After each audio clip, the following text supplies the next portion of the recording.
Look, I know we haven't known each other very long, but I'm really starting to feel it's time we talked about marriage.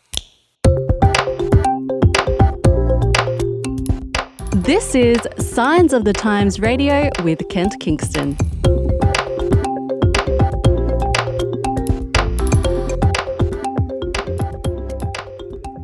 Is your marriage thriving or diving? There's a great little article in the March issue of Signs of the Times magazine that gives some really useful tips on what makes successful marriages work. The article in question was written by family life educator Trafford Fisher, who says that in the heat of the same-sex marriage debate, it's been pretty easy to overlook the relationship basics.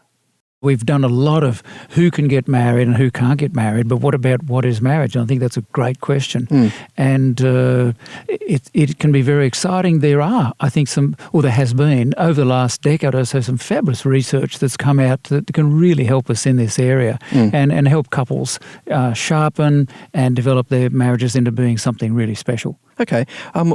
What about divorce? I mean, we hear people saying things like, if there's the young, starry-eyed couple walking down the aisle and some cynic says to them, you've got a 50% of chance of this not working out at all. Is that actually accurate?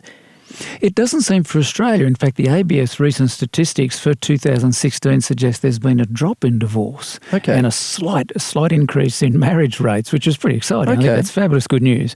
But generally, it's still sad that 4 out of 10 don't seem to make it. But the good news is that 6 out of 10 do, and it's easy to concentrate on the 4, and we need to be aware of that.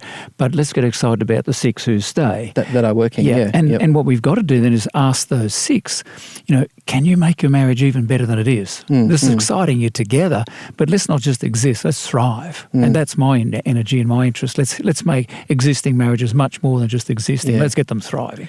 Now, within your lifetime, Trafford, probably not mine because I'm just a young fellow, the no-fault divorce laws came in Australia, and at that time it became much easier to secure a divorce. There was a huge spike. But I think memory was 1974, I think. Okay. Maybe I was alive then. but only just. Yeah. And look, it was. And it was, prior to that time, of course, there had to be some kind of, it was all pretty horrible, but you had to have some pretty clear evidence that things weren't going well, that there was some kind of cheating, some unfaithfulness. But when the no-fault clause came in, it allowed... It seems a lot of couples who were struggling, so it's gone. They didn't have to find a cause, just had to provide evidence that it simply wasn't working. So is it a good thing that it is easier to divorce in some ways? That's a neat question. Maybe it does provide the couples who really are working hard at the relationship and where the children particularly are suffering within a hurting relationship, that they can choose to end that relationship. But I still struggle with any relationship that ends. It's still sad that it does that. On the other hand, I guess, Trafford, there are people out there who say divorce is too easy these days and people give up on marriage too quickly and they should work harder at it. I mean, that can come across very judgmental, but is there a grain of truth in that people don't try hard enough to save their marriage? Look, I think there's some truth in it. I think if there's an easy way out, then you're more tempted to take it, I suppose. And there were some, prior to that ruling, there was that kind of a block in a way, if you like, a hindrance to just easily stepping out of it. As well as social attitudes, I guess. Significant changes there, the much more acceptance of that journey now towards divorce. But you're right, I think it would have been neat if at the same time they said, here's this no-clause ruling. No-fault divorce law. Yeah. But let's say at the same time, let's educate and provide materials and resources for couples to try and avoid that step, and that wasn't, of course, what they were about. The social attitudes changed, the rulings changed, there was more support for singleness, for single mums, there were more resources available. So the whole kind of what we call push and pull factors that pushed couples towards separating and pulled them towards separating, divorcing. And what the exciting thing is now, we need to note, Ken, is that in 2016, there was actually, as we said earlier, a slight increase in the number of people getting married. And of course, the whole same-sex push for marriage in some ways, while we might debate about that, there's this kind of neat thing about it that the same-sex couples want to be married. And I think that could be taken as a positive. They want what marriage supplies, that sense of unity and connection and joining and legitimacy about the relationship. Yeah, so that's a kind of a positive aspect to it as well. Now Trafford, you're a family life educator, as you said, but you're employed by the Seventh-day Adventist Church to do that. So I'm going to ask you a question as a representative of the church, as a church person. We've heard a lot from churches about same-sex marriage, and a lot of churches against it, and talking about family values and, you know, the value of marriage and that sort of thing. But it strikes me that surely the most damage that has been done to families, like right now and for the last few decades, hasn't necessarily been through same-sex couples getting together, but it has been through divorce. We've seen a lot of broken people. We've seen a lot of children suffering through this.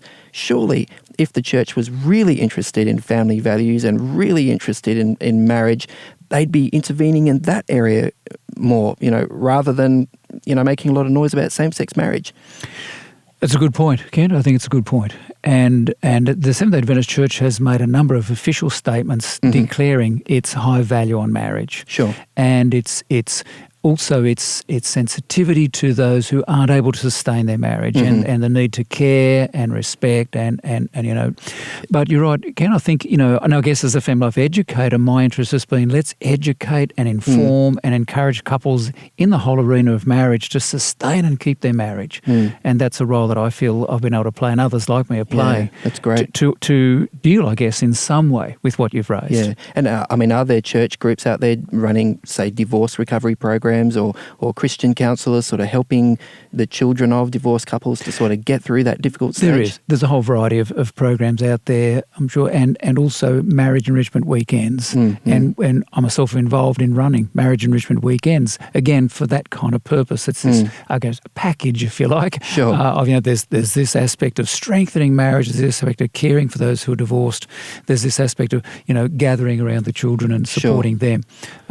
My particular interest, of course, as I said, has been in the area of marriage enrichment. But you're right, there are church groups who are still working in that diversity and trying to encourage and build marriage. Okay, well, let's talk about marriage enrichment and your article that you wrote for Signs of the Times, Secrets of Highly Successful Marriages, which you'd have to confess you sort of stole from a book by Shaunti Feldhahn, who you quote extensively in that article. Yes, it's in fact the title of her book. And I was up front. I wished it was my stuff, but it's not. The title of the book is The Surprising Secrets of Highly Happy Marriages. Shaunti Feldhahn was just a delightful lady. She was a Wall Street analyst for many years, and then she switched across to analysing social research and started to dive into the area of relationships, particularly marriage, and she's written a multi-million-selling book for women only, where she describes to women what men need. Okay. And then she and her husband wrote the flip of that, you know, one for men only, what women need.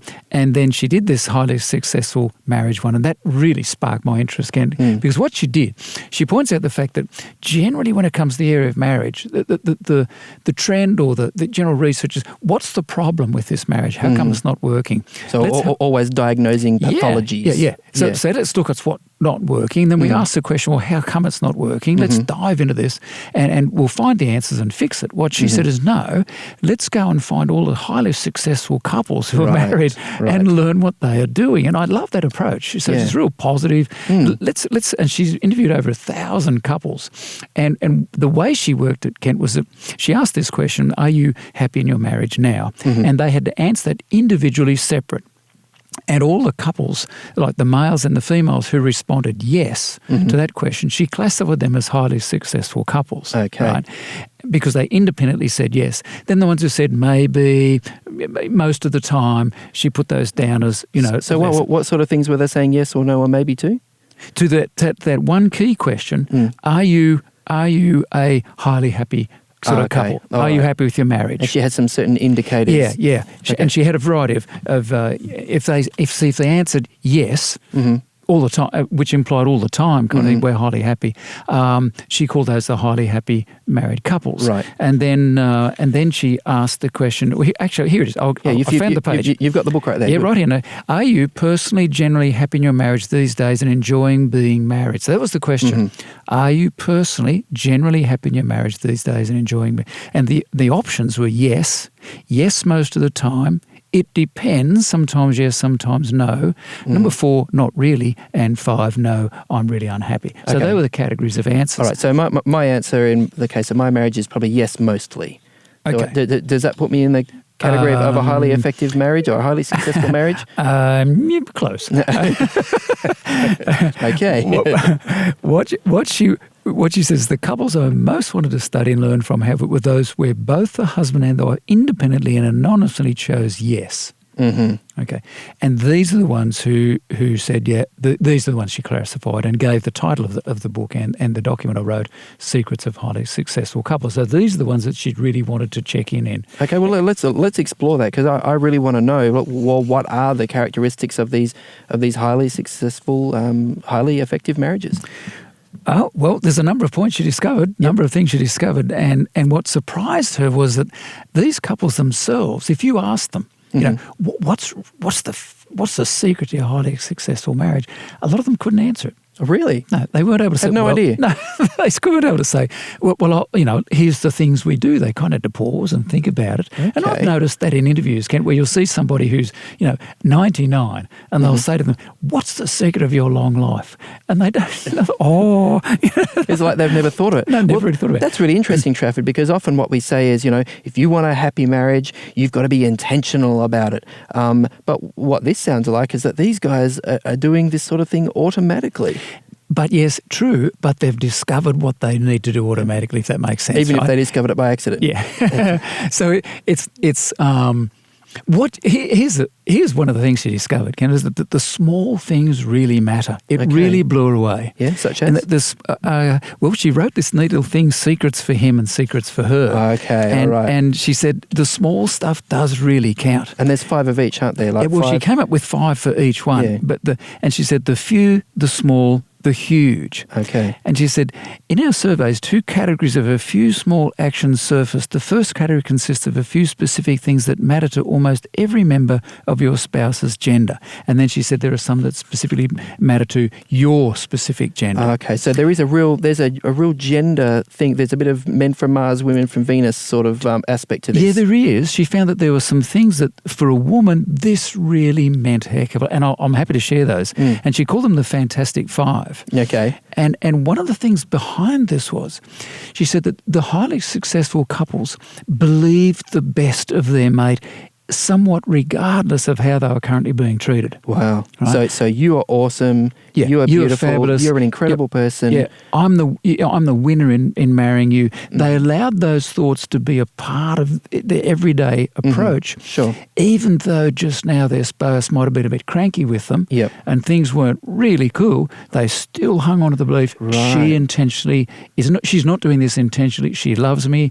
She's just tired, or, right. They believe the best. This is like what my wife says to me occasionally. She says, I don't like you right now, Kent, but I still love you. Perfect. That's good. She's got it. So they're able to separate the behaviour that's happening at that moment, or the mood they're feeling, the emotion they're feeling at that moment, from what they know is this underlying... anchoring belief. Yeah. Yep. Unconditional love. You got it. Yeah. Here's the Fantastic Five for him. You ready? Okay. Now, we've got it in the article, but we'll just share with our listeners. And when you say for him, this is the things that a wife does that the husband thinks is fantastic. Yeah, this is what it was. So, number 1, he notices his effort and sincerely thanks him for it. Right? She notices what he does and thanks him for it. So if he wipes down the bench, now you and I we do that, right? Yep. But if he wipes down the bench, she notices that and says, "Honey, thank you. That's just fabulous." Right. See, because there's this general thing that we've found that women thrive on communication, but men thrive on affirmation. We love to be affirmed for what we do. So what men want is really for their woman to notice that the man has gone to an effort and done some sort of loving action. Exactly. They recognize recognise that. And they highlight and thank him for it. Right. They actually thank him for it. So, honey, the way you mow the lawn, nobody mows the lawn like you do in Sydney. Yep. And he'll be out at night with a torch mowing the lawn. Yeah? we just love being told, hey, Yep. we're doing a good Yep. job. But she says, if the husband wipes down the bench and the wife comes in, looks at it and gets a cloth and re-wipes it, it's all gone. You know, Okay. his heart will sink. Yep. Or if he actually makes the bed and he doesn't quite make it right, but she says, honey, that's fabulous. You make the bed, you know. Yep, yep. But if she pulls it up and changes a bit more, he'll say, oh, I figured I won't make it again. So there's a kind of, then. No one wants to feel incompetent and useless. And, exactly. Yeah. That's difficult for a partner, though, isn't it? Because there are times when you want to help your spouse to do better at what they're doing. You can see their heart's in the right place. Yeah. They're trying to help, but for goodness sake, they're just doing it wrong. Exactly. And if we could just live with a little bit of, look, he's done his best, that's good enough for me. Just live with that. Number 2 was you did a great job at. Mm-hmm. So where the wife specifically says, you did a great job of that particular thing. Mm-hmm. Whereas the first one is notices his effort and thanks him for the effort. Okay. Number 3, mentions in front of others something he did well. Oh, this is crucial, isn't it? This is stuff. And it said this deeply pleases 72% of all men. So being actually say in front of his mates, hey, you should see the way my husband cleans the bench. Yeah. Because sometimes, I mean, let's face it, when we're out with other couples, it's often a bit of a chance to have a bit of a needle of your spouse, because you're in a place where they can't go you. You know what I mean? Here's a chance to sort of drop in a bit. Yeah, that's exactly. Right. So if you're there as a man, you can say to your mates, oh man, my missus, she's the boss. She's bosses me around. And she can't say a thing because you're in company. But you cop it when you get home. Most true. What she found was clear as a bell. That nearly 3/4 of all men said, that really counts for me when she says something about what I did or have done in front of my friends or did others. The 4th one is that that shows that she desires him sexually and that he pleases her sexually. This deeply pleases 85% of all men. Yep. And surprise. I think that comes through pretty clear. Yep. Men like to know, I think, we're doing okay in this arena. Yep, sure. And if we get the short straw there, we just wear our hay. And when our wives are able to say and affirm us for our ability to please her and be happy. And in fact, it's tied to the next one. She says, number 5, it makes it clear to him that he makes her happy. So she says to him, honey, you make me happy. So you were spot on before. Yep. Just now, I'm a bit cranky with you, but hey, you make me happy. Yep. So number 4, you rock my world. Yeah, and number 5, you make me happy. Yeah. There sort of seems to be a theme sort of coming through here with these five things that work for him, the fantastic 5 for him. A man is really looking for his wife to express and communicate positive things about her husband to her husband. He's wanting her to articulate what she likes about him. Is that what it comes down to? I think you're spot on. Yeah. And again, they use that word affirmation. A lot of husbands, it appears in the research, they don't get affirmed. Their wife puts them down or takes a lot for granted. And what her research, I think, clear as a bell shows, we as men love to know we're doing okay. We're being who we're supposed to be. We want feedback. Yeah, but positive feedback. Yeah. Now, we don't want, I think, we don't want false feedback. That's no good to us. But when we can, when our efforts are acknowledged, we thrive on that stuff. Yeah. We'd love to know that. The flip side, and this is the fantastic 5 for her. When I first read this, Ken, I thought, nah, you got to be kidding. Really? This is just peanut stuff. This doesn't say, but it's fascinating what emerged. And she says, a husband will have a big impact on his wife when he does the following. Number 1, takes her hand.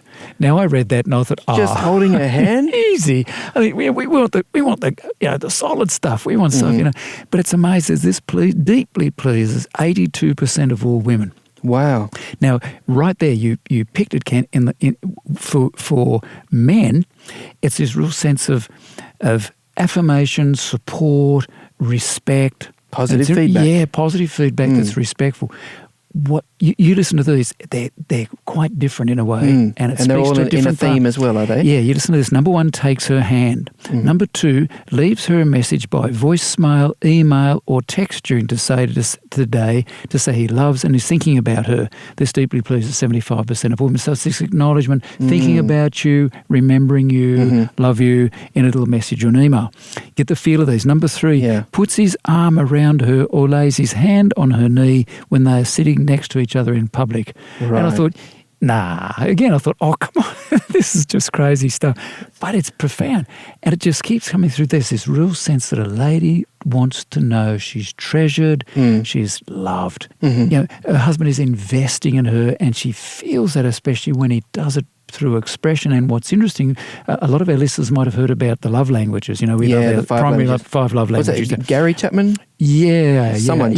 Yeah. And it's touch, gifts, quality time, words of affirmation, etc.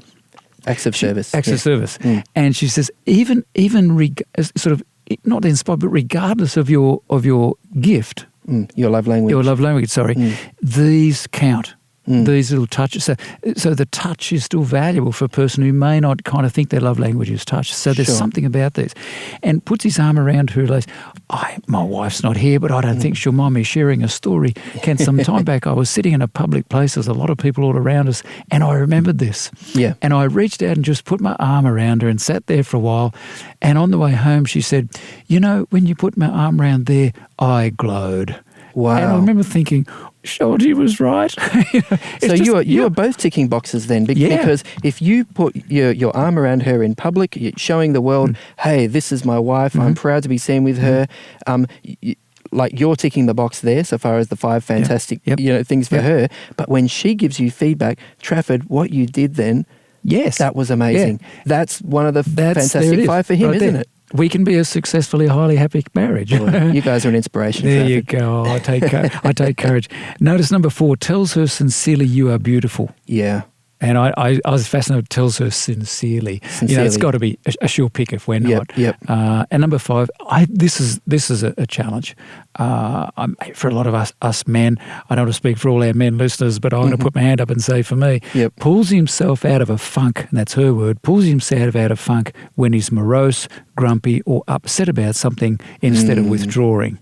That's about being other-centered rather than self-centered, isn't it? Yeah. Rather than wallowing in my feelings, it's about saying, well, wait a minute, my wife needs me now. Yeah. And I need to be present. Yep. And I can be angry, I can be upset, but let's not withdraw and pull away. John Gottman's research showed that in 85% of marriages, it's the man who gets defensive. And he talked about, sort of pulling away. Yeah, retreating to his cave, as they say. Yeah, the cave language. Go into the man shed. Yeah, we tend to pull away because we're uneasy. We don't always feel comfortable working this emotional arena. But what Shanti's research, brought out that if we can have the ability to say, look, yeah, I'm angry, I'm upset, but I'm not going to dwell on that and live on the thing. And the tricky thing is we tend to punish our partner by withdrawing and so I'll just pull away and I'll punish you with silence.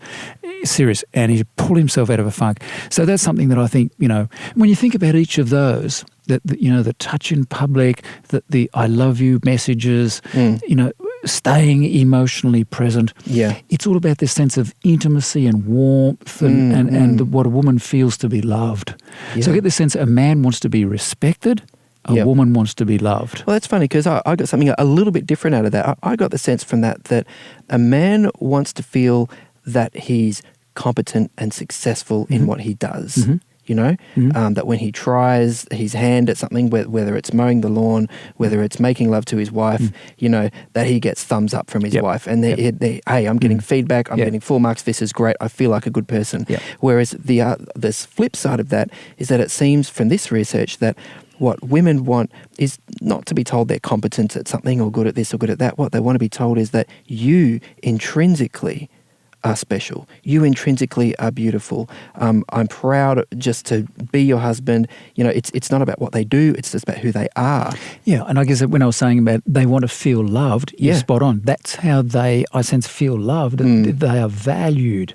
They are counted as very, very special. And so these, to me, these are, if it's symbolic in a way of saying to our partner, as you said, you are special, you are mine, you count, you were there for me as my number one. Yeah, so it's got that somewhat of a different, that male-female difference. But I just found that fabulous. And what it does, it allows us to move away, as we said at the start, Kent, from, what's the problem with this marriage? And spending a whole lot of time looking at what's wrong, but saying, how can we... let's join the highly successful couples. We can do this stuff. This is stuff that we can do. I just got to be mindful of, holding a hand in public, put an arm around it, and it just seems those small things count. That was the very point. The small things count. Some people listening to this, Trafford, might think, I don't know, this is a little bit Pollyanna-ish, because, my husband isn't that competent around the house. He folds the clothes all wrong, despite how many times I tell him to do it right.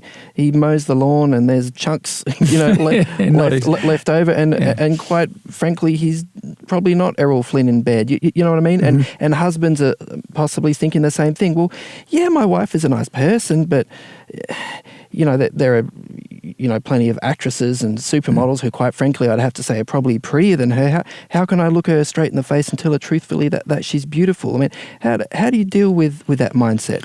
So Shaunti here, and let's refer to her book again, she has this neat little chapter or section in the book, and she talks about keep your fantasies real. Okay. Keep your fantasies real. And I guess, Kent, you're spot on. It's easy for us as partners to imagine our particular partner should be more than who they are. And that's where she said the highly successful couples picture their partner and operate on a modus operandi. Their partner means the best for them. Their partner loves them, and they will operate at that level and not dream and fantasize about this other person is better. You operate that, you're going to be hurting all the time. And she does say these particular things that she highlights in her book, and it surprised her as well. But they're so simple, aren't they?